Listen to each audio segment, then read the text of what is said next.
یغفر لکم ذنوبکم، یہ کام کرتے ہوئے جو تمہارے گناہ تم سے ہو جائیں گے سارے معاف کر دوں گا. وَيُدْخِلْكُمْ جَنَّاتٍ تَجْرِي مِن تَحْتِهَا الْأَنْهَارُ، ایسی جنت عطا فرماؤں گا جن کے نیچے نہریں بہتی ہیں. اور وہ کیسی ہوگی؟ مساکن طیبۃ، کلین نیٹ محل ہوں گے.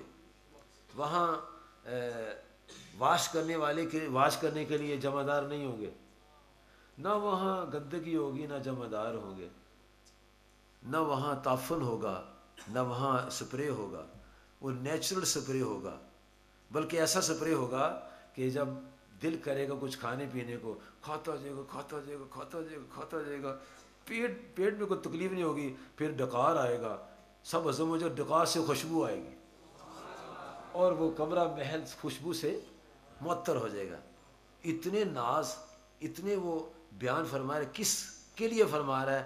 جو دل و جان سے عشق مصطفیٰ کا اظہار کرتے ہیں، عمل کرتے ہیں، بتاتے ہیں ہمیں آقا صلی اللہ علیہ وسلم سے محبت ہے. اور کسی قسم کی بناوٹی، خود ساختہ اور قادیانی طرز کی، فرعونی طرز کی، مرزائی طرز کے تحفظات کی بات نہیں کرتے. جان ایسے علامہ اقبال کہتے ہیں نا کہ محمد سے وفا تو نے، کیسے پڑھیں ذرا؟ نہیں ایسے نہیں ہے، ایسے نہیں ہے، ایسے نہیں ہے. جیسے میرے پیارے بھائی جسٹس نذیر غازی صاحب پڑھتے ہیں نا، میں بھی ویسے ہی پڑھتا ہوں. انہوں نے مجھے اپنا بڑا بھائی کہا، میں کہتا ہوں تم بڑے یار، وہ کہتے نہیں تو بڑا ہے. چلو ہم دونوں ایک دوسرے کے بھائی ہیں. وہ کیا پڑھتے ہیں کہ محمد سے وفا تو نے تو ہم تیرے، تو ہم تیرے، وفا نہ کی تو پھر نہیں. علامہ اقبال جو بات کرتے ہیں نا بڑی خوبصورت کرتے ہیں کہ محمد سے وفا تو نے تو ہم تیرے ہیں، یہ جہاں چیز کیا چیز ہے کیا لوح و قلم تیرے. پیارے کریم آقا علیہ الصلوۃ والسلام سے وفاداری بہت ضروری ہے. اور ایک یہ بھی مقام سماعت فرما لیجیے. اللہ تعالیٰ ارشاد فرماتے ہیں ان الذین یتلون کتاب اللہ، بے شک وہ لوگ جو کتاب اللہ کی تلاوت کرتے ہیں، کتاب اللہ کی تلاوت کرتے ہیں، کتاب اللہ کی. رات میں ایک جگہ گیا ہوا تھا تو وہاں کے مولانا صاحب مجھے فرمانے لگے کہ منیر احمد تمہیں ایک بات سنانی ہے. میں نے جناب ارشاد فرمایا میں نے تعلیم بالغاں شروع کی ہوئی ہے. میں نے بہت اچھا آپ نے کیا ہے. میں نے کہا تنہا کتنی ہے؟ کہ تنہا کو چھوڑو، تنہا کی باتیں نہ کرو. میں نے کیوں؟ کہتے کہاں تنہائی ملتی ہیں؟ 15,000 12,000 14,000 کو تنہائی ہیں. ہم تو اللہ کے سارے جی رہے ہیں. کھڈا دیا ہوا رہنے کے لیے مجھے بورچی کھانے کی طرح، اور 15,000 تنہا ہے. میں ان کو کیوں پڑھاتے ہو؟ کہتے میں اللہ کے لیے پڑھاتا ہوں. میں فائدہ کیا ہوگا؟ کہنے یہ پڑھ جائیں گے میں بخشا جاؤں گا. آج میں تنگ کوٹھی میں رہتا ہوں، ان کے پڑھانے کے صدقے کل جنت میں ایسا محل ملے گا کہ 100 سال گھوڑا دوڑتا رہے گا، وہ ختم ہی نہیں ہوگا. میں نے کہا وہ کیوں کرتے ہو ایسا کیوں کرتے ہو؟ کہتے آقا کریم فرماتے ہیں کہ قرآن پاک سے محبت کو اللہ کا کلام ہے. تو میں ان کو آبا تا سا شروع کرایا ہوا ہے. ایک پارہ پڑھ گیا، 2 پارے پڑھ گئے، اور بوڑھے بوڑھے بابے. اور میں ناچیز نے بھی اللہ کی توفیق اور کرم سے سرکار کائنات صلی اللہ علیہ وسلم کے نالین پاک صدقہ بابی سرکار کی مہربانی سے 2 ایسے بوڑھے بابے ہیں. ایک بہت بڑے اسکالر ہیں لاہور میں، ان کے والد صاحب ہیں، اور ایک بہت بڑے تاجر ان کے والد صاحب ہیں. ایک کی ایج ہے 75 ایئرز، 85 ایئرز. میں نے انہیں قرآن پاک کی فضیلت بتائی کہ جو آدمی قرآن شریف پڑھتا ہے، تلاوت کرتا ہے، جب یہ بندہ مر جائے گا اس کو عزیز دوست رشتہ دار بھائی یا کوئی خدام وغیرہ اس کو غسل دیں گے اور اس کو پھر کفن پہنائیں گے تو روحانی طور پر قرآن مجید اس کے کفن میں چلا جائے گا. وہ جو پڑھتا ہے، جو تلاوت کرتا ہے، اس کے کفن میں روحانی طور پر قرآن ان ہو جائے گا. یا اترتا تھا تو روحانی طور پر اترتا ہے. You can't see the revealing of holy قرآن. جب یہ اترتا تھا تو نہیں دیکھ سکتے تھے لوگ، ہم نہیں دیکھ سکتے جب کوئی روحانیت کا نزول ہوتا ہے. قرآن شریف آتا تھا، سرکار کائنات صلی اللہ علیہ وسلم کی طبیعت کا نظر آتا تھا، ماحول کہ محسوس ہو رہا ہے کچھ اتر رہا ہے، لیکن وہ الفاظ وہ پکڑ نہیں سکتے تھے. الفاظ روح پکڑی نہیں جاتی. روحانیت کا نظام جو ہے وہ بھی گرفت میں نہیں آتا. یہ ملائکہ بھی نہیں پکڑے جاتے، ملک الموت بھی نہیں پکڑے جاتے. اور جب اللہ تعالیٰ قرآن پاک کو نازل کرتا ہے روحانی طور پر، اس کے الفاظ نہیں پکڑے جا سکتے تھے، جب لکھا جاتا ہے پھر پکڑ لیتے ہیں. اور جب یہ بندہ مرے گا اس کے کفن میں روحانی طور پر ان ہو جائے گا. علامہ جلال الدین سیوطی شرح صدور کے اندر اس کو نقل فرماتے ہیں اس کو کفن لپیٹ دیا اور وضو غسل کرا دیا ہوا تھا، اس کو قبر میں رکھ دیتے ہیں. اور جو قرآن مجید کی تلاوت کرنے والا ہے جب قبر میں جاتا ہے، آتاہ ملکان ارزقان اسفدان فیوقدان، نیلی آنکھوں والے کالے سیاہ رنگ کے فرشتے آتے فیوقدان، بٹھاتے ہیں تو بٹھاتے اس کو ساتھ قرآن بھی باہر آ جاتا ہے، قرآن مجید بھی باہر آ جاتا ہے، اس شیپ میں اصل شیپ میں آ جاتا ہے. فرشتے پوچھے قرآن پاک پہ کدھر آئے ہو؟ میں تم کدھر آئے ہو؟ کہ ہم حساب و کتاب لینے آئے ہیں. کس نے تمہیں بھیجا ہے؟ وہ کہتا ہے میں مالک کائنات نے بھیجا ہے. ہمارا تمہیں تو مالک نے بھیجا، میں مالک کا کلام ہوں، میں خالق کا کلام ہوں. وہ کہتے ہیں سر بات یہ ہے آپ اللہ تعالیٰ سے اجازت لے دیں، ہم کچھ نہیں کہتے. تو قرآن پاک اللہ تعالیٰ سے کہتے ہیں یا اللہ یہ بندہ مجھے پڑھتا تھا، معافی، اس کی قبر کو جنت کا باغ بنا دے، جنت کے اوڑھنے بچھونے عطا فرما دے، اور قبر کے ہر قسم کے عذاب سے بچا لے ان کو. تو اللہ تعالیٰ قرآن پاک کی شفاعت کی برکت سے اس قاری قرآن، اس حافظ قرآن، اس عامل قرآن کی قبر کو جنت کا باغ بنا دے. تو جس کو آتا ہی نہیں ہے پڑھنا وہ کیا کرے گا؟ ہم تو پاکستان آئین ہی نہیں پڑھ سکتے، اسمبلی کے حلوے لیتے ہیں، آئین پڑھتے نہیں ہیں. یہ نہیں لکھا ہوا کیا ہے. اور جسٹ فار یور انفارمیشن میں بتانا چاہتا ہوں، پاکستان کے آئین میں 2 آدمی ہیں جن کو یہ کہنا پڑتا ہے کہ I believe on the Holy Prophet Muhammad صلی اللہ علیہ وسلم is the lost messenger of Allah, there will be no prophet after him. یہ اس کو ریسائٹ کرنا پڑتا ہے، پڑھنا پڑتا ہے کہ میں بلیو رکھتا ہوں کہ حضرت محمد علیہ السلام آخری نبی ہیں، ان کے بعد کوئی رسول نہیں آئے گا. یہ مومن ہونے کے لیے ضروری ہے، صدر کے لیے اور وزیر اعظم کے لیے. نہ کمانڈر ان چیف کے لیے ضروری ہے کہنا، نہ چیف جسٹس کے لیے قانون ضروری ہے، نہ گورنر، نہ وزیر اعلیٰ، نہ وزراء، نہ اسمبلی ممبر، کسی کے لیے ضروری نہیں کہنا کہ ہم بلیو رکھتے ہیں کہ حضور پاک صلی اللہ علیہ وسلم کے بعد کوئی نبی نہیں آئے. اس لیے مرضی جا رہے ہیں اندر، اس لیے یہ سارا کام خراب ہوا ہے. اس لیے ان کے سہولت کار بھی ہمارے بابے نگینہ صاحب فرمایا کرتے تھے، جیو ٹڈا جی تمہیں پتر تمہیں تھی، مذہب ہو تو ایسا ہو جہاں سے ملتا پیسہ ہو. جن سے پیسہ ملا ادھر چلے گئے، نہ دین دیکھا، نہ آخرت دیکھی، نہ قبر دیکھی، نہ اشرت دیکھا. اس لیے میرے دوستوں بزرگوں، یہ جو چارٹر آف لائف ہے، کمپلیٹ کوڈ آف لائف ہے، اس کی تلاوت کرنی بہت ضروری ہے. یعنی کتنی ضروری ہے؟ پیارے نبی کریم صلی اللہ علیہ وآلہ وصحبہ مبارک وسلم کا ارشاد مبارک ہے، حدیث میں آتا ہے، امام ابن ماجہ قزوینی سنن ابن ماجہ میں حدیث نقل فرماتے، حدیث نمبر ہے 216. جناب ابو ذر رضی اللہ تعالیٰ اس کے راوی ہیں، فرماتے ہیں مجھے پیارے نبی کریم رؤوف الرحیم علیہ الصلوۃ والسلام، ابو ذر ایک بات سنو.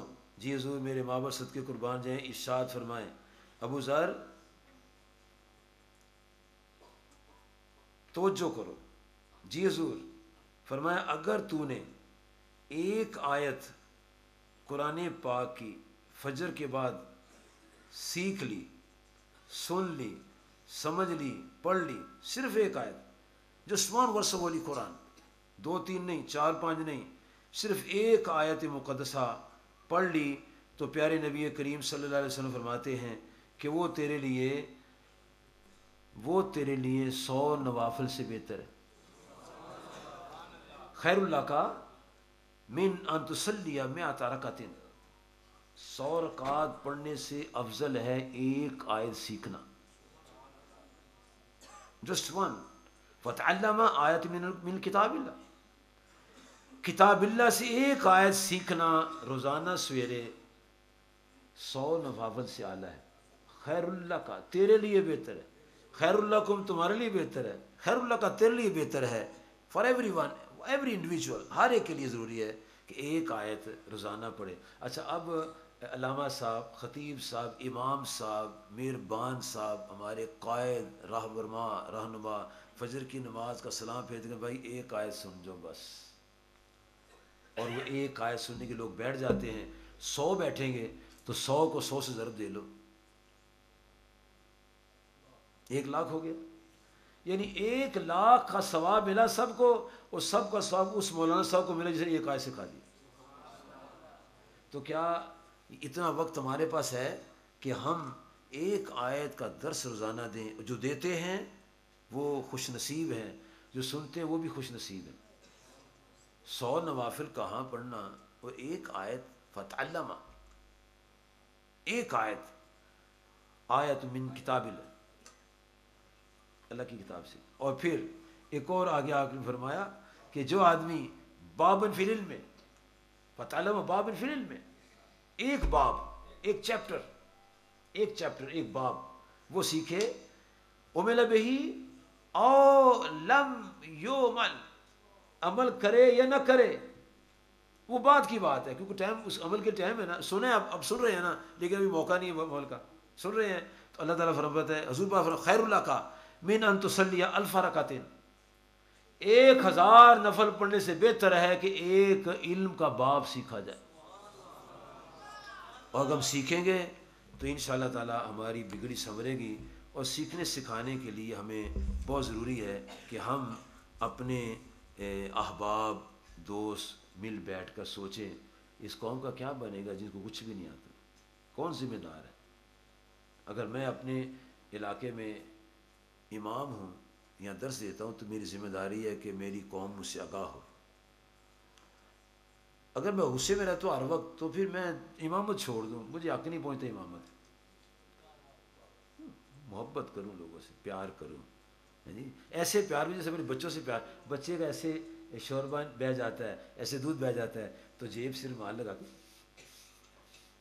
ایسے کرتے، اپنا ہے نا بچہ، یہ بھی اپنے بچے۔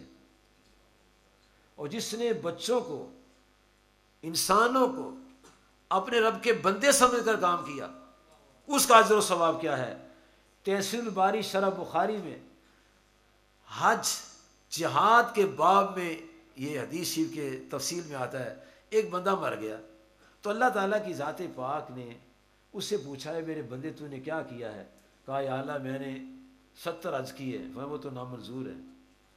اللہ کہیں اللہ، جلال آگے جلال، کہیں اللہ، جب جلال کی بات سے کہیں اللہ، کہا مجھے تیرے 70 حج قبول نہیں ہے، اللہ، اور بتا، کہا میں نے 70 دفعہ جہاد کیا ہے، میں نامنظور، اللہ، بے نیاز اللہ، اچھا جاؤ پھر جنت میں چلے جاؤ، جاؤ پھر جنت میں چلے جاؤ۔ یا اللہ، اب وہ بندہ بچل جاتا ہے، یا اللہ ایک بات تو بتا، نہ 70 حج قبول نہ 70 جہاد قبول، تو جنت میں کیوں بھیج رہے ہیں؟ وہاں سن میرے بندے، تو گھر سے نکلا، جب سڑک پر آیا وہاں ایک لمبا سا کانٹا پڑا ہوا تھا، تیرے دل میں خیال آیا یہ کانٹا اللہ کے کسی بندے کے پاؤں میں چبھ جائے گا، تو نے میرے ساتھ بندے کی نسبت کر کے کہا اللہ کے بندے کے پاؤں میں کانٹا چبھ جائے گا، یہ کام مجھے بہت پسند آیا، بہت پیارا ہے، اس عمل کی برکت سے میں نے تجھے معاف کر دی۔ اس کا مطلب ہے جیسے کانٹا اٹھانے میں اللہ کی رضا خوشنودی تھی، ایسے نماز میں، جہاد میں اور دیگر کاموں میں اس کی خوشنودی ضروری، خوشنودی بہت ضروری، اس کے بغیر کوئی نہیں۔ اور یہ حدیث آپ نے طلباء کو سنائی پڑھائی ہوگی کہ سب سے پہلے 4 بندے پیش کیے جائیں گے، شہید، عالم، قاری اور امیر سخی، 4 بندے، ان سے سوالات ہوں گے لیکن وہ گڑبڑ ہو جائے گی تو اللہ تعالیٰ اس کو منہ کی گھسیٹ کے دوزخ میں پھینک دو، کیوں؟ ان کی نیت صحیح نہیں تھی۔ اس کی رضا کے لیے جب چھوٹا سا بھی کام کرتے ہیں دیکھنے میں، اللہ پاک اس کو بڑا اجر و ثواب دیتا ہے۔ آج کے بعد جس کو قرآن پاک پڑھنا آتا ہے وہ اپنے گھر میں شروع کر دے، مسجد ضروری نہیں ہے، مسجد میں خطیب حضرات علماء، وہ ان کا اللہ پاک نے ان کو اعزاز بخشا ہے قوم کی رہنمائی کا، ٹھیک ہے، اور جو نہیں آ سکے، دور ہیں یا وقت نہیں ملا سویرے سویرے، تو اپنے ڈرائنگ روم میں، اپنی بیٹھک میں یہ کام کر لیں۔ کیوں؟ امام بخاری صاحب نے صحیح بخاری میں لکھا ہے حدیث نمبر ہے 476، 476۔ راوی ہیں حضرت ابن شہاب، قال اخبرنی عروۃ بن زبیر، مجھے عروہ بن زبیر سے روایت وہ کرتے ہیں، ان عائشہ زوج النبی صلی اللہ علیہ وسلم قالت، ام المومنین سیدہ عائشہ صدیقہ رضی اللہ بیان فرماتی ہیں، لم آکل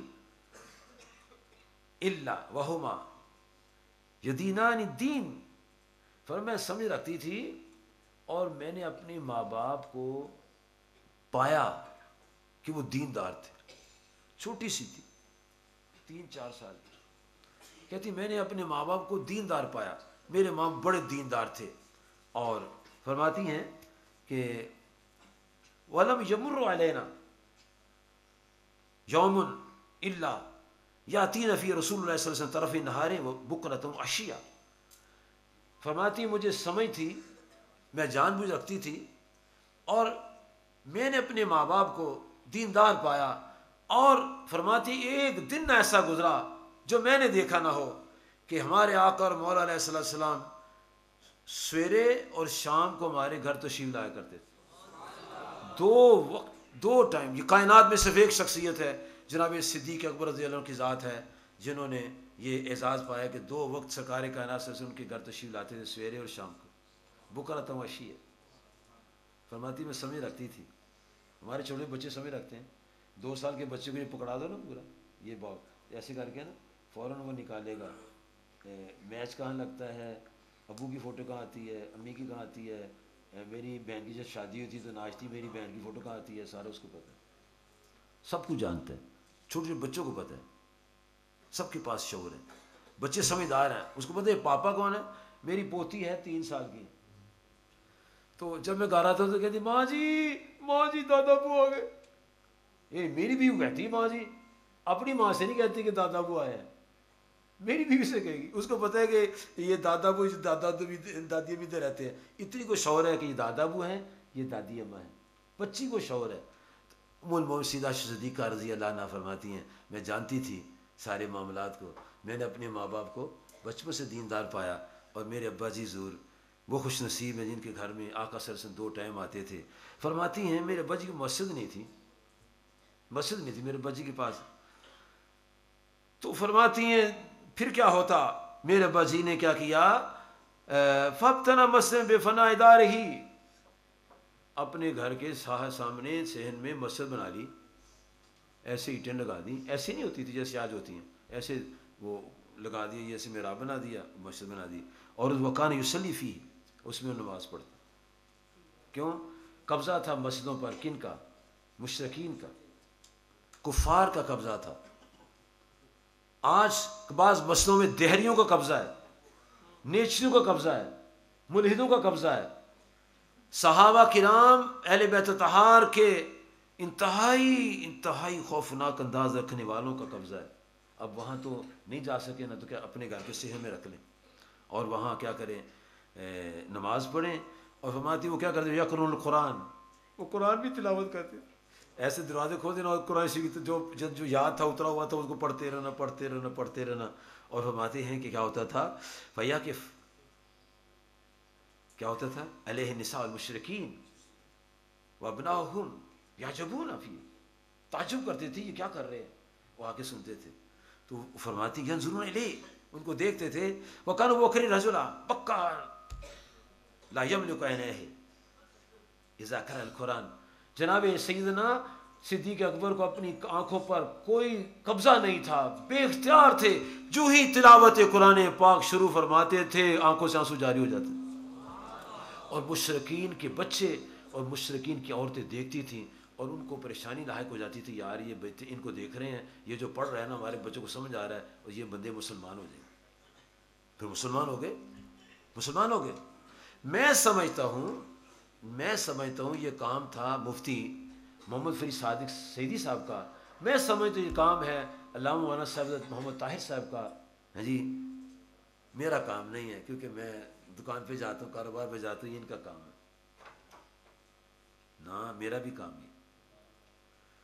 جناب سیدنا صدیق اکبر رضی اللہ عنہ نے کتنا فالو کیا ہے، جب اللہ تعالیٰ کی ذات پاک نے اپنے پیارے نبی صلی اللہ علیہ وسلم کو ارشاد فرمایا، سورۃ الشعراء آیت مقدسہ نمبر 214، 26 نمبر سورت ہے، وانصر عشیرت الاقربین، اے میرے پیارے محبوب علیہ السلام آپ اپنے قرابت داروں کو ڈر سنائیں.